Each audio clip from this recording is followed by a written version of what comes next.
Olá, pessoal, bem-vindo a mais um podcast Transportar é Preciso. Hoje falando de mobilidade urbana, e toda vez que nós falamos sobre mobilidade urbana, o nosso episódio é em parceria com a Mova-se, Fórum de Mobilidade aqui da região metropolitana de Goiânia. O tema de hoje é discutir, diante dessa urgência de buscar soluções aí para esses impactos da pandemia, não só em Goiânia, região metropolitana especialmente, né? O momento em que a mobilidade urbana foi colocada no seu pior momento aí da história, é importante nos perguntar sobre o futuro e o que nós queremos para a sociedade, responsabilidades, estratégias, exemplos.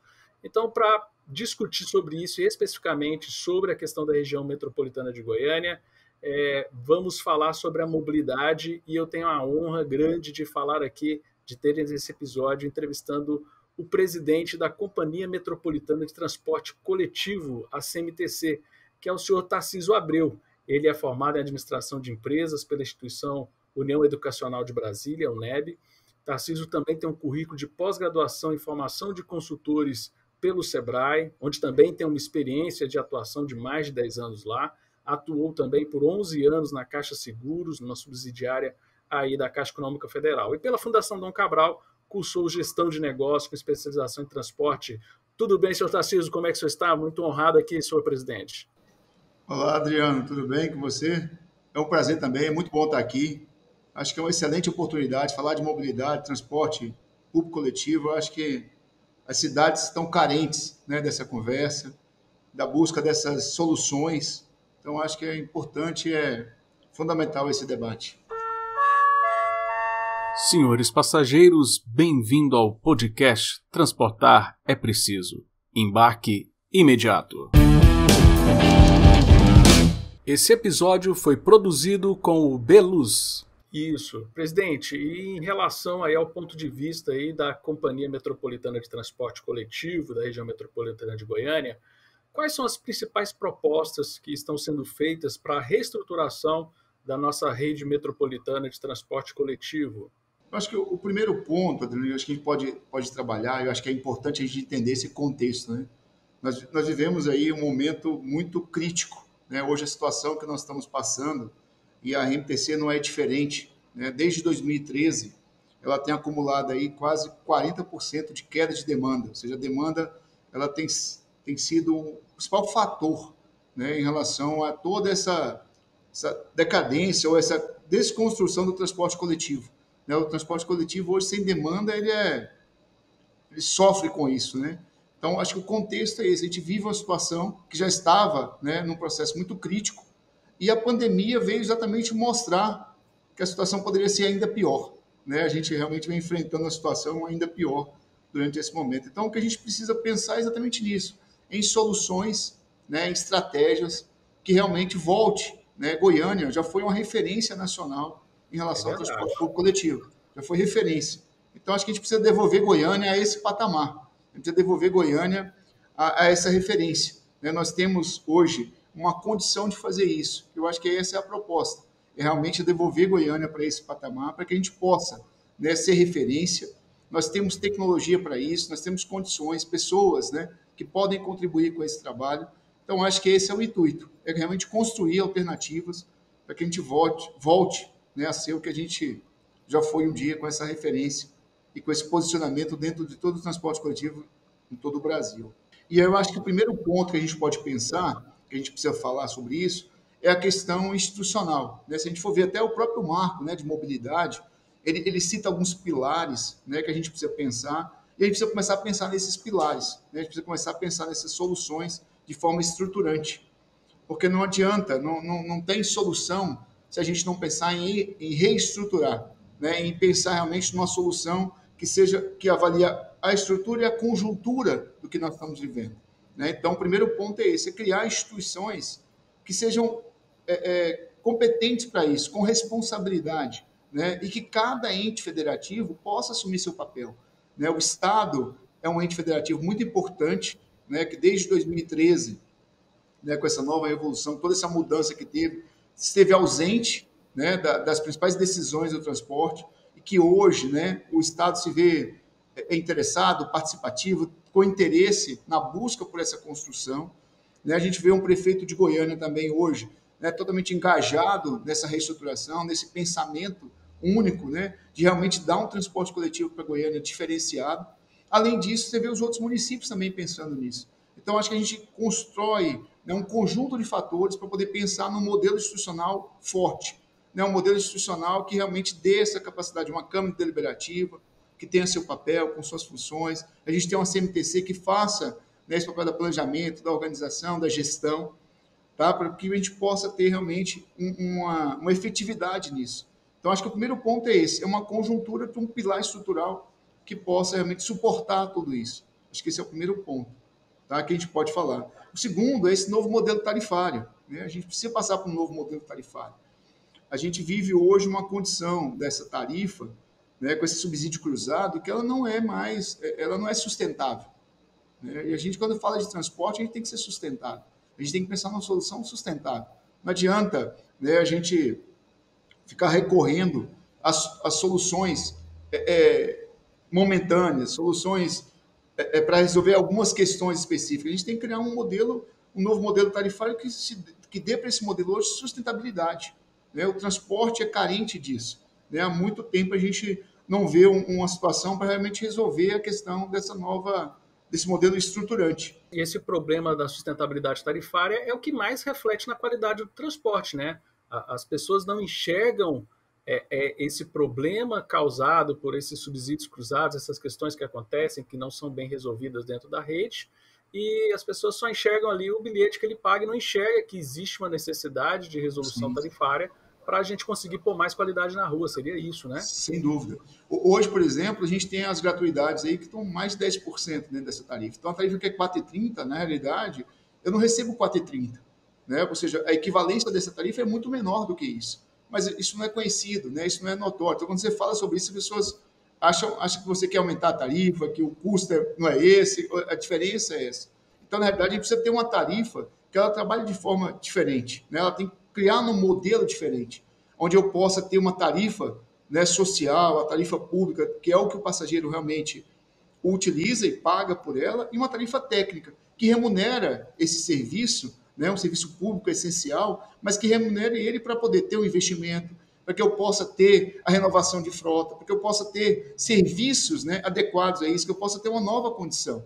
Eu acho que esse é o grande diferencial, ou seja, com uma nova modelo tarifário, eu permito tudo isso, né? A gente permite realmente ter uma estrutura que eu tenha o investimento, eu tenho toda uma condição construída para isso. Então, o novo modelo tarifário, toda essa construção permite isso, né? A gente está aí, um dia desse eu estava conversando sobre isso com outras pessoas que estavam questionando sobre o valor da tarifa. E aí a gente veio conversar, vem cá, como é que está hoje o reajuste das suas despesas em casa? Ah, não, tudo aumentou. O que não aumentou nos últimos 3 anos? A tarifa de ônibus. O que não aumentou nos últimos 3 anos foi a tarifa de ônibus. Mas tudo envolvido a isso, né, tem sofrido reajustes. Então, a gente precisa, na verdade, criar uma condição para que realmente a tarifa fique, né, no patamar que ela está, mas que eu possa dar ao serviço a condição de ter realmente uma condição sustentável. E é interessante isso, porque você falou da inflação, todo mundo reclamando, mas se tem algo que cresceu mais que a inflação foi justamente combustível, né? O diesel, ele está disparado Disparado, ali disparado. e a tarifa é a mesma. E é interessante ter uma tarifa técnica, porque isso até contribui ao sistema enxergar a possibilidade, por exemplo, de buscar fontes extratarifárias, justamente para não pesar na tarifa. Então, ter essa noção do que é uma tarifa técnica contribui para até buscar outras fontes de recursos. Seria isso, né, seu Tarcísio? Sem dúvida, sem dúvida. Na realidade, não adianta tirar de um lugar para colocar em outro, né? Não adianta também achar que o cofre, né, os cofres, ou seja, o orçamento hoje, ele vai ser responsável por isso. Na verdade, eu preciso buscar outras rendas, outras condições não tarifárias para que possa realmente suprir isso, né? Para que eu possa realmente ter um complemento e que isso fique compatível e sustentável do sistema que nós temos hoje. Tá? Então, é uma solução que a gente está estudando, nós estamos conversando isso com os entes federativos, né? Nós temos hoje aí algumas propostas que estão na mesa para realmente construir, vou falar, uma solução que seja estruturante, né? Não soluções pontuais, né? Mas uma solução realmente estruturante para que a gente possa ter essa sustentabilidade, essa renovação no transporte público aqui de Goiânia. não é simples, né? Vamos falar isso, né, Adriano? Acho que às vezes as pessoas pensam que, do jeito que a gente conversa aqui, a gente está conversando, as pessoas acham que isso é simples. Não é simples, é complexo. Se fosse simples, a gente já tinha arrumado esse imbróglio há muito tempo Há atrás. muito tempo, né? Mas não é simples, né? Ela é complexo, né? Então, precisamente desse envolvimento, porque senão poderia um ou outro assumir isso. Não, mas tem que ter todo o envolvimento, tem que ter todo, né, esse comprometimento, e eu chamo muito isso, a responsabilidade. Né? Acho que os entes federativos têm que assumir a responsabilidade, tá? Quando fala de um serviço social.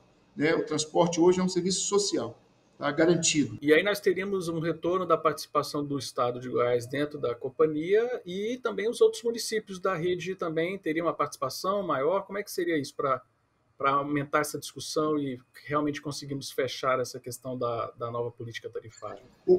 Para o momento da pandemia, foi-se criado uma estrutura, um modelo que foi avaliado, que foi o plano emergencial. Né? Se a gente for avaliar, eu tive assim, acesso a alguns relatórios da NTU nesse período de pandemia. Nós tivemos aí várias empresas, 9 empresas com recuperações judiciais, nós tivemos várias empresas que entregaram o serviço, né, porque não tinham condições de sustentar o serviço. Aqui em Goiânia, nós vivemos um momento ímpar, diferente, né, onde os entes federativos entenderam isso, junto, né, com as entidades, com o Ministério Público, né, com a Justiça, ou seja, nós conseguimos construir um ambiente que o serviço teve continuidade. Né? Eu acho que o maior beneficiário de tudo isso foi exatamente o nosso usuário, tá? Que teve uma garantia do serviço, mesmo vivendo um momento de pandemia. Então, para isso, se criou uma condição e um estabelecimento de percentuais, né? Onde o Estado de Goiânia e o município de Goiânia, né? O Estado e o município, tiveram a maior participação, onde o Estado ele foi o responsável pelos os 15 municípios menores. Então, o Estado foi o responsável, ele contribuiu com a parte dos municípios menores. Né? Então, ele fez esse aporte. E eu acho que esse é o grande diferencial. Eu acho que quando você fala de construir essa solução, o Estado assume esse papel, né? Com os municípios menores, com essa solução que passa hoje por essa construção financeira, né? Essa construção de viabilização do sistema como um todo. Então, nós fizemos isso muito bem no plano emergencial. Eu entendo que esses percentuais, essa construção, né, com o município de Goiânia, Estado de Goiás, Aparecida e Senador Canedo, eles sendo os grandes pilares desse novo sistema. Então, acho que nós temos esse benefício. Então, é manter a situação que foi criada, só que pensando isso em um novo modelo não de custo, de despesa, mas um modelo de reestruturação, né, de composição sustentável para o futuro. Tá? E aí até a questão dos contratos de concessão vão precisar ser revistos, né? Os reequilíbrios dos contratos, como é que vai ficar isso? Aí na realidade passa por uma revisão de contratos, né? A gente vai ter que passar por uma revisão até para poder construir essa nova remuneração. Então realmente passa por uma revisão, né, dos contratos. A gente precisa buscar esse desequilíbrio. Esse desequilíbrio na realidade, desde 2013 para cá, nós tivemos vários anos que nós não tivemos reajuste de tarifa. Né? Então, tudo isso vem acumulando prejuízo. Né? Então, tem esse desequilíbrio. A gente vai precisar passar exatamente por esse ajuste. Né? A gente vai ter que passar por essa revisão e esse ajuste nos contratos para que ele possa, literalmente, né, ser compatível e sustentável. Eu vou sempre falar dessa... Acho que as coisas... Tem algumas palavras-chave nisso. Responsabilidade, sustentabilidade, né? Que a gente precisa ter responsabilidade enquanto ente federativo. A gente precisa ter sustentabilidade porque o projeto ele não pode ser pontual. Ele tem que ser de uma forma de longo prazo, tá? E ele precisa de reinvestimento, ele precisa de uma construção de reinvestimento permanente. Né? Então, por isso que é tão importante o modelo tarifário. Né? Ele entra exatamente para poder dar essa modelagem, né? Essa nova modelagem. E é tão importante a gente construir e pensar desta forma. Eu quero fazer uma pergunta aqui que é meio de caráter pessoal meu. Como é que está a volta do Citybus? Citybus, porque eu era assim, vou confessar para vocês, um apaixonado pelo serviço, eu realmente usava, assim, foi uma coisa que eu dou muita palestra fora de Goiânia, em vários locais, e uma coisa que eu me enchi o peito, bati e falei assim, olha, existe um serviço inteligente, lá da minha cidade, né, que é o Citybus, né? Como é que está aí o retorno do Citybus? Inteligente, sob demanda, né, com aplicativo, cartão de crédito, ou seja, totalmente inovador, né? Ele está no planejamento para retomar, para voltar, né? Só que aí, acho que a grande novidade, viu, Adriano? Eu não sei aí como é que vai ser a sua percepção em relação a isso, mas a grande novidade é que ele também será integrado ao transporte coletivo, tá? Poxa, Então, sensacional, excelente notícia. eu acho que isso é o maior diferencial, né? Não só um serviço a mais, mas um serviço integrado e conectado com o transporte. Então, muitas vezes, numa determinada distância ou viagem, eu posso fazer o Citybus para as curtas distâncias. Então, ele deixa em determinado local e dali ele fecha a viagem dele com o Citybus, né? Então, integrado, com a mesma tarifa, da mesma condição. Então, esse é o grande diferencial. Tá? Então, o que a gente está pensando agora é retomar, voltar realmente com o Citybus, né? Só que ele integrado ao sistema. Não mais como um sistema complementar, mas ele é um sistema integrado, que eu possa usar tanto um como o outro, né? Em complementos de viagens, né? Fazendo isso de forma integrada. Então, acho que esse é o grande diferencial. Isso vai ser uma grande notícia, né? Muito bom, porque é o grande objetivo dele, é complementar a viagem, é fazer aquela viagem mais curta e depois a gente realmente... Assim, eu estou muito feliz de receber essa notícia dessa forma, porque realmente a gente pode pensar que Goiânia está pensando em mobilidade como serviço, que é esse conceito mais moderno de MES, né? Mobility as Service e tal. Então, assim, a gente está vendo que Goiânia está caminhando aí para Goiânia, quando eu falo Goiânia, região metropolitana, de realmente tentar buscar... E as pessoas vão sentir... Como é que está o cronograma, assim? Eu sei que às vezes a gente depende de muita coisa, mas qual que é a perspectiva para a população sentir essas mudanças? Porque, assim, realmente é uma mudança institucional muito grande que você está sinalizando que a gente está fazendo, realmente rever a questão institucional, mas com certeza está tudo sinalizando aqui que é para melhor. Mas como é que a população, a percepção de vocês que a população vai sentir essas mudanças no seu dia a dia usando o sistema? Essas propostas, na realidade, já estão na mesa, né? Já foram apresentadas para o prefeito de Goiânia, já foram entregues ao Estado também, né? Então, já tem um encaminhamento disso para as duas maiores entes federativos, né? Que vão comandar todo esse novo sistema metropolitano.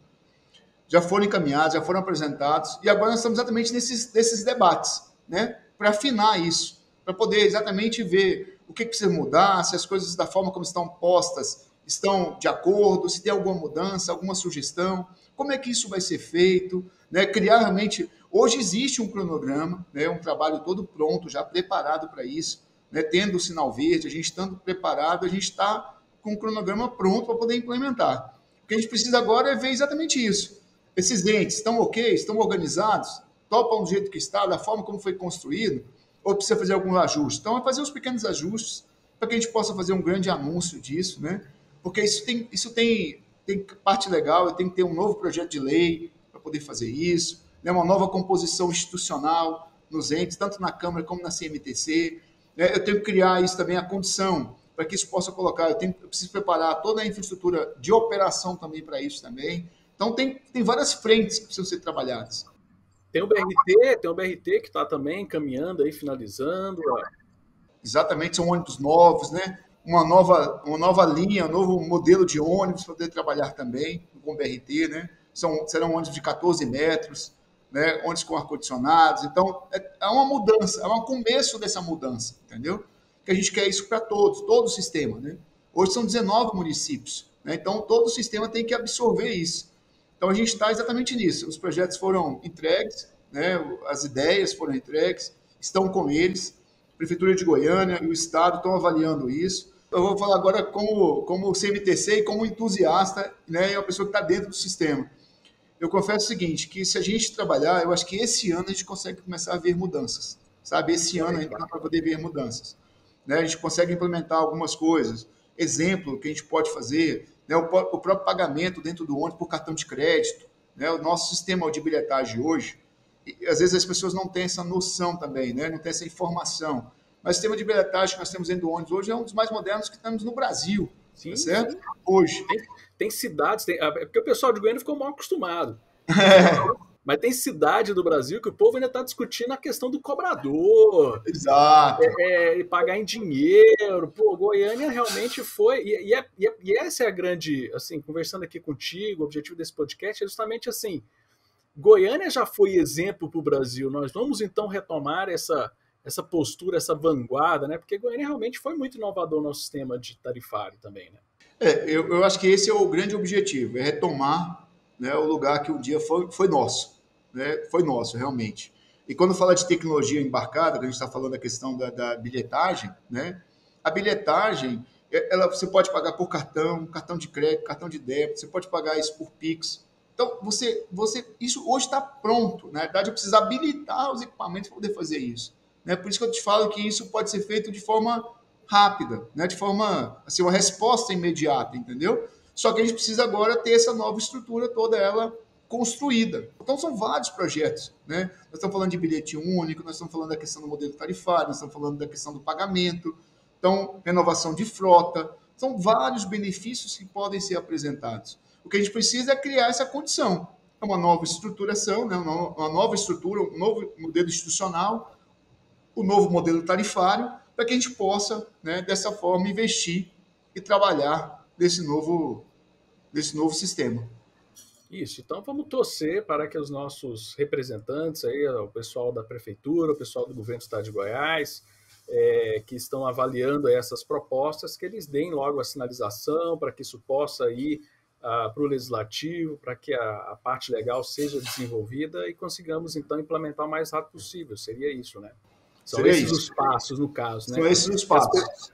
E que as pessoas, também, de novo, as pessoas não enxergam, né? É um rito meio burocrático, mas ele tem que passar Sim. Prefeitura, Estado de Goiás, são 19 municípios envolvidos, e aí vai para a Assembleia, e aí vai para a Diário Oficial. Então, É Procuradoria, é um né? Tem a PGE, a PGM e, também tem que se alinhar também. Então, assim, Ministério Público. Ou seja, é uma construção, né, Adriano? Acho que assim, é isso que é importante, sabe, Adriano? Entender isso, né? Que é uma construção, é um processo. Né? Não adianta simplesmente um ou outro decidir. Isso é uma construção. Que integrado, né, quando a gente está integrado com o mesmo objetivo, o objetivo é esse, é transformar. Né? Transformar esse sistema que a gente tem hoje. Né, um sistema realmente melhor, um sistema sustentável. Então, quando você junta tudo isso, promover essa grande reestruturação da RMTC. Então, quando a gente junta tudo isso, é uma articulação muito grande. São vários agentes, né? São vários agentes que têm que ser envolvidos. Então, isso às vezes leva um tempo, às vezes as pessoas não entendem, né, esses tempos e movimentos. Mas eu acho que nós estamos no caminho certo, sabe? No caminho realmente de ter um novo modelo, ter uma reestruturação da RMTC que possa trazer muito significado, muito propósito, né? E um sistema realmente que vai fazer a diferença, principalmente para a nossa população. Né? Acho que os usuários vão se sentir muito atendidos, né? Quando se cria um modelo como esse. olha aí, que excelente notícia. E, poxa, então, estou super feliz da gente ter batido esse papo aqui, conversado sobre o novo modelo que a gente está esperando aí para Goiânia. Quem sabe a gente retorna aqui na implantação para a gente falar o que foi implantado e tal. Quem sabe a gente volta e faz um novo bate-papo aqui no nosso Sim. podcast, ou a gente continua aí fazendo essas discussões. Então, quero agradecer muito o seu tempo. Eu sei que o tempo é corrido, o dia a dia assim, de quem está envolvido nessa prestação de serviço para a comunidade, para a sociedade. Realmente a agenda é muito complicada. Então, eu te agradeço muito, senhor Tarcísio, pelo tempo aqui no nosso podcast. Alguma mensagem final que o senhor gostaria de mandar para os nossos ouvintes, para os usuários da região metropolitana de Goiânia? Eu acho que o primeiro ponto é colocar que a CMTC está comprometida, né, em buscar a solução. Acho que o primeiro ponto é esse, é comprometida com a solução. Nós entendemos que esse modelo, né, hoje, o transporte, ele necessita ser promover uma grande reestruturação da MTC, e nós estamos comprometidos com isso. E eu acho que seria interessante, talvez, né, depois de tudo isso construído, voltar aqui, para a gente poder passar, talvez, um cronograma, né, um cronograma da implementação de tudo isso, que a gente possa tornar isso público e realmente uma discussão ampla, para que a gente possa estar sempre em foco. Né? O transporte tem que ser discutido, tem que ser debatido, e eu acho que essa é a grande mensagem. Não vai faltar essa dedicação da CMTC para poder buscar isso. Excelente, vai ser sensacional. A gente fazer um episódio já soltando o cronograma certinho. Mas é Sim. aquilo, a gente precisa esperar ter uma definição para a gente também ficar soltando notícia aqui, depois não acontece, aí fica feio, fica parecendo que não estão cumprindo e tal. Então, eu até gostei do seu compromisso de falar assim, nós estamos dependendo dos entes para a gente poder fechar esse cronograma e a gente volta aqui no novo episódio e passa aí o pente fino aí no cronograma das mudanças para Goiânia. Então, muito obrigado. Desejo aí sucesso nesse projeto. Goiânia precisa, Goiânia merece. Você disse uma coisa que eu achei sensacional. voltar a Goiânia para o lugar que ela estava na questão de mobilidade urbana como referências no Brasil. E obrigado para você que escutou o nosso episódio. Acompanhe aí que cada vez mais teremos novidades sobre mudanças de mobilidade, não só de Goiânia, mas também de outras cidades, de outras regiões metropolitanas. Então, não se esqueçam que transportar é preciso e o embarque é imediato. Até a próxima, pessoal. Muito obrigado.